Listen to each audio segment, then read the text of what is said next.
Hello everyone, thank you with Kune Physiology. More on today's day 6 of simulate running and winter hydration. So obviously, like I mentioned, the fact of electrolytes. Electrolytes are extremely important. Now, obviously, I've mentioned also not just through what you drink, but also through foods. And here's one thing I want you to think about. Be careful. Be very, very careful with these so-called electrolyte drinks out there. Most of them are just basically flavored sugar water with just a small amount of electrolytes. Like I said, Gatorade and Powerade both have a higher amount of sodium, hardly any potassium, no magnesium or calcium, and they're just literally full of sugar. Body Armor is pretty good as well, but it is mainly potassium, a small amount of sodium, but it also has sugar. There's sugar-free options, but then you're getting into the artificial sweeteners. You know, if you want to know more about things like this, I do have a playlist that mentions different nutritional concepts, so I'm not going to get too in-depth with that. But what I was telling you today, I'm giving you a caution. Please be careful with these so-called electrolyte drinks. You know, there's another one out there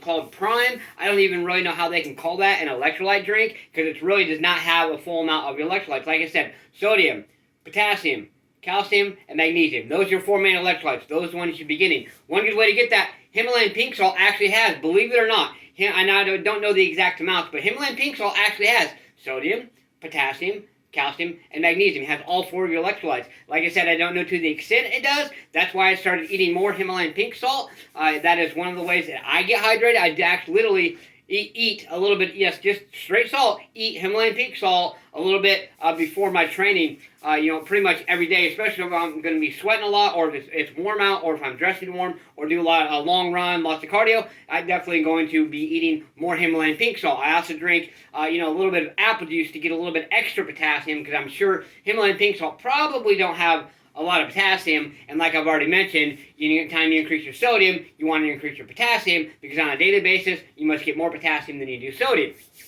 Okay, so simulate running. Like I said, there's upper and lower body as far as increasing your cardiovascular endurance. As far as upper body, I mentioned yesterday with weights, adding weights to different types of leg exercises. Same thing with doing punches. You can get ankle and wrist weights, whatever. I actually do that quite a bit. You know, and just do punches. Boom, boom, boom. Like I said, if you want to get more of that cardiovascular, just constant. 1, 2. Focus more on your technique. And as long as you're constantly moving, that's going to give you a cardiovascular enhancement. Also, my lovely 20-pound kettlebell, which actually I would do punches, boom, like this. Now you want to be very, very careful. Make sure you have strong shoulders, because here's the whole concept of it is you boom, boom, and then snap back. Boom, snap back. Boom, snap back. And normally I don't pause. I was just showing you for simulation purposes. So there are many different types of things that we can do. We've got to be very broadening our minds and open up horizons to new ways of thinking. So change your mindset today and do these things. Let's get to stay motivated, believe in yourself, believe you can do it, and believe that you deserve it. Let's get out there. Let's go smash a punch. Kick that like button. Just don't break it. Let's go out there and do something. Do more than what you did yesterday. Get your ass up today. Push yourself. Let's go.